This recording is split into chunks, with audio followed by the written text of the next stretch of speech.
Hello বন্ধুরা, good morning. সবাইকে শুভ সকাল।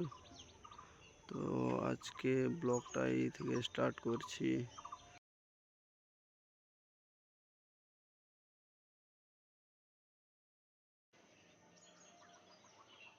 তো সবাইকে গুড মর্নিং।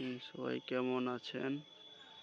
আশা করি সবাই ভালো আছেন। এখানে সকাল সকাল সূর্য মামা উঠে গেছে, দেখতেই পাচ্ছেন। আর আমি এখন ছাদে ঘোরাঘুরি করছি। এখনই ঘুম থেকে উঠলাম।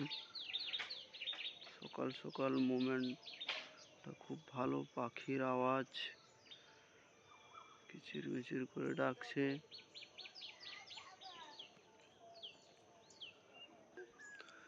সকালের ওয়েদারটা খুবই ভালো লাগছে। মেঘ পুরো পরিষ্কার, দেখতেই পাচ্ছেন।